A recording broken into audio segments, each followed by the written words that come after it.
तो थोड़ा सा सब्र कर, इम्तिहान जारी है।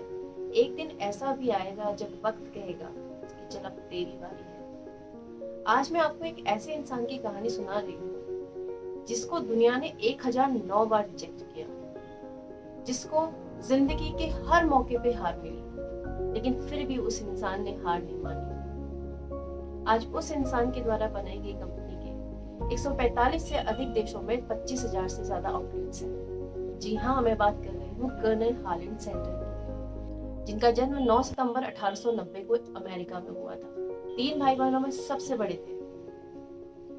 जब वो 5 साल के थे तो उनके पिताजी का देहांत हो गया और फिर परिवार की पूरी जिम्मेदारी उनके ऊपर आ गई। इस इंसान ने जिंदगी के हर मोड़ पर हार देखी और अंत में जो वो फूलों वाला हार होता है, जो जीत का हार होता है, वो पहन लिया। ये कैसे कमाल हुआ, आज हम इसी के बारे में बात करते हैं कि कर्नल हालैंड सेंटर के जीवन से हमें क्या सीखने को मिलता है। जो सबसे बड़ी सीख हमें उनके जीवन से मिलती है वो है adjust according to the situation.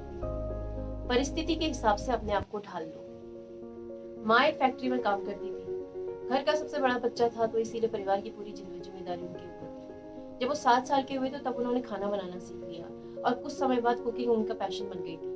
धीरे धीरे उन्होंने फार्म में जाना शुरू किया, फार्म में नौकरी करने लगे, मजदूरी करने गए तो ताकि कुछ पैसे आ जाए और अपनी माँ का हाथ बटा सके। जब वो 12 साल के हुए तो उनकी माँ ने दूसरी शादी कर ली।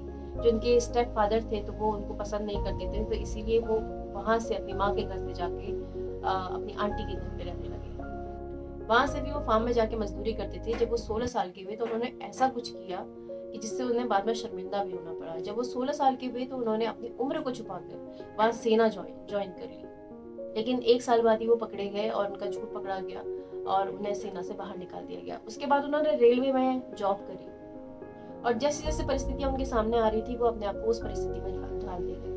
तो लर्निंग नंबर 1 हमको उनके जीवन से ये मिलती है कि जो भी परिस्थितियां हो उनमें अपने आप को ढाल लेना चाहिए।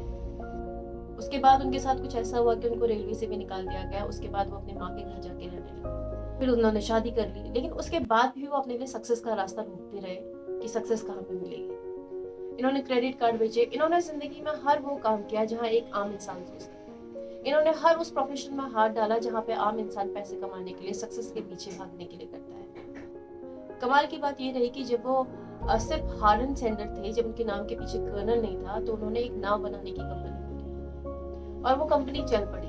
उससे उन्होंने बहुत पैसे कमाए। जब मुनाफा बढ़ने लगा तो उनको लगा कि चलो अब केमिकल लैंप्स बनाने का काम शुरू किया जाए। तो उन्होंने केमिकल लैंप्स बनाने के लिए पैसा लगाना शुरू कर दिया। और जब वो केमिकल लैंप्स को मार्केट में उतारने वाले थे तो उसी समय किसी बड़ी कंपनी ने अपने लैंप्स मार्केट में उतार दिए, जिससे उनका जो पैसा था और प्रोजेक्ट था वो वहीं का धरा रह गया। इन्होंने इंश्योरेंस एजेंट का भी काम किया। लर्निंग नंबर 2 जो हमको उनके जीवन से मिलती है कि keep going until you reach. चलते रहिए जब तक आपको अपनी मंजिल नहीं मिलती। उसके बाद उन्होंने लॉ कर ली, लॉयर बन गए और एक बार कोर्ट रूम में किसी के साथ झगड़ा हो गया तो वहां से भी निकाले गए। लेकिन एक चीज थी बंदे में कि वो कहीं नहीं रुके। लर्निंग नंबर 3 जो हमको उनके जीवन से सीखने को मिलती है वो है failure will give you the best lesson in your life. जितने भी बार हार मिली, कर्नल हालैंड ने उस हार से कुछ न कुछ सीखा, क्या करना है क्या नहीं करना है। 40 साल की उम्र हो गई थी लेकिन इस व्यक्ति को दिख ही नहीं रहा था कि करना क्या है, सक्सेस कहाँ मिलेगी। फ्यूल पंप में काम करने लगे, पेट्रोल पंप में काम करने लगे तो रिसेशन आ गया और वो फ्यूल पंप बंद हो गया। उसके बाद इन्होंने एक सर्विस सेंटर में जाके जॉब करना शुरू कर दिया, वो भी कमीशन बेस पे। लेकिन काम में इतना फायदा नहीं हो रहा था, काम बहुत ज्यादा नहीं आ रहा था, तो इतना मुनाफा उनको हो नहीं रहा था। तो उनको लगा कि इससे तो कुछ चलेगा नहीं। तो उनके दिमाग में एक विचार आया, क्यों ना ऐसा काम किया जाए जो मेरा बचपन से पैशन है। उन्होंने सर्विस स्टेशन के बाहर ही एक स्टॉल लगाया फूड का, जहाँ पे वो अपने फ्राइड चिकन को लोगों को फ्री में खिलाने लगे। शुरू में वो फ्री में खिलाने लगे तो लोगों को उनके फ्राइड चिकन का टेस्ट पसंद आने लगा। अब जो भी लोग वहां पर आते थे वो सिर्फ और सिर्फ फ्राइड चिकन खाने के लिए वहां पर आते थे। कर्नल हालैंड को लगा कि अब एक छोटा सा रेस्टोरेंट शुरू कर देना चाहिए। उन्होंने पास में ही एक जगह किराए पे ली और अपना रेस्टोरेंट वहां पर शुरू कर दिया। और शुरुआत में वो बहुत अच्छा चला, वहां पे कई लोगों की भीड़ लग जाती थी। एक बार केंटकी के गवर्नर वहां से गुजर रहे थे तो शायद उन्हें भूख भी लगी होगी, तो उन्होंने उस रेस्टोरेंट के आगे वो रुके, उन्होंने वहां पर उनका फ्राइड चिकन खाया। उन्हें वो इतना पसंद आया कि उन्होंने हालैंड सेंटर को केंटकी कर्नल की उपाधि दे दी और धीरे धीरे उनका जो चिकन था वो केंटकी चिकन के नाम से फेमस होने लगा। लेकिन कुछ समय बाद वहाँ ऐसा हुआ कि कुछ लोगों का आपस में झगड़ा हो गया था। उसके बाद वो रेस्टोरेंट बंद हो गया। उसके बाद उन्होंने एक दूसरा रेस्टोरेंट शुरू किया। उसके बाद उस रेस्टोरेंट में भी आग लग गई। उसके बाद उन्होंने तीसरा रेस्टोरेंट स्टार्ट किया और उसके बाद फिर वर्ल्ड वॉर स्टार्ट हो गया और उन्हें अपना रेस्टोरेंट बंद करना पड़ा। लेकिन तब तक उन्हें समझ में आ चुका था कि उन्हें अब क्या करना है और क्या नहीं करना है, और ये फ्राइड चिकन ही उन्हें दुनिया में सबसे ज्यादा अमीर बना सकता है। अब उन्हें आगे बढ़ना था और एक चीज पे काम करना था, वो था रेसिपी।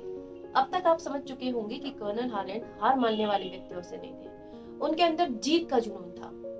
बहुत सारे लोग होते हैं जिस दिन आप कुछ बड़ा सोचते हैं तो आपके आजू बाजू वाले लोग आपका मजाक उड़ाते हैं, उन्हें लगता है कि ये क्या कर पाएगा। लेकिन जिस दिन आप जिद में आ जाते हैं ना, तो आप कमाल कर जाते हैं। उनकी जिंदगी से हमें ये भी सीखने को मिलता है कि जिद्दी बनिए अपनी मंजिल को पाने के लिए, अपनी जीत को पाने के लिए। कर्नल सैंडर ने अब ये डिसाइड कर लिया था कि मैं अपनी रेसिपी बेचूंगा, तो उन्होंने अपनी रेसिपी को कई रेस्टोरेंट्स में जाके दिखाया।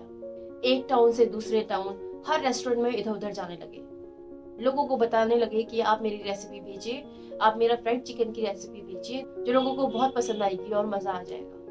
लेकिन ऐसा हुआ कि 1009 बार उन्हें हर रेस्टोरेंट में रिजेक्ट कर दिया गया। वो एक के बाद एक अलग अलग टाउन में जाते रहते थे और जहां जगह मिलती थी वहां पर अपनी कार को पार्क कर लेते थे और रात में वहीं सो जाते थे।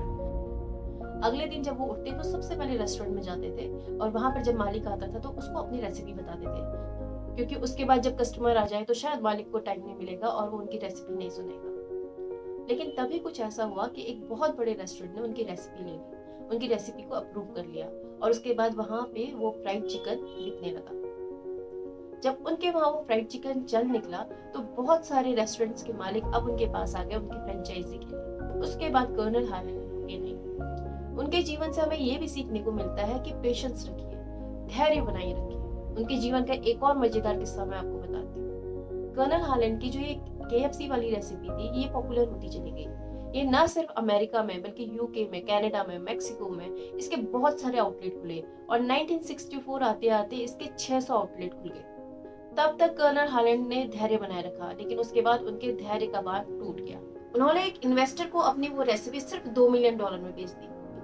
उसके बाद KFC के सारे अधिकार उस इन्वेस्टर के पास चले गए। वो थोड़ा सा और सब्र रखते तो शायद मल्टी मिलियनियर बन जाते। 16 दिसंबर 1980 को उन्होंने अपनी आखिरी सांस ली। उसके 6 साल के बाद ही उस इन्वेस्टर ने उस रेसिपी को पेप्सिको को बेच दिया और वो $840 मिलियन की डील हुई। कहने का मतलब ये है कि अगर वो कुछ टाइम और रुक जाते तो शायद उससे ज्यादा कमा सकते थे। लेकिन शायद उन्हें भी ये नहीं पता था कि उन्होंने किस रेसिपी को इन्वेंट कर दिया, उन्होंने किस रेसिपी का आविष्कार कर दिया कि आज पूरी दुनिया उस रेसिपी के लिए पागल है। लेकिन आज भी KFC में सिर्फ 2 ही चीजें ऐसी हैं जो आज भी चली आ रही हैं। एक KFC की रेसिपी और दूसरा कर्नल हालैंड का चेहरा, जिन्हें दुनिया KFC वाले अंकल के नाम से पहचानती है। कर्नल हालैंड ने 2 बातें कही थी। पहली, अगर आपको हार मिल रही है तो आप उसे सीढ़ी की तरह इस्तेमाल कीजिए। आप एक सीढ़ी और ऊपर चढ़िए और आप अपनी मंजिल तक पहुंच जाएंगे। दूसरी बात, अगर आप सपने देखते हैं और मेहनत करने से नहीं घबराते तो अपने सपनों को इज्जत देना शुरू कीजिए। हार हार कर अगर थक गए हैं तो ये KFC की सफलता की कहानी एक बार जरूर सुनें। और अगर आपने मेरे चैनल को सब्सक्राइब नहीं किया है तो प्लीज इस चैनल को सब्सक्राइब करें और उसके आगे बेल आइकन बटन को दबा दें, ताकि आपको आने वाले वीडियो के सारे नोटिफिकेशंस आपके मोबाइल पर मिल जाए। Thank you.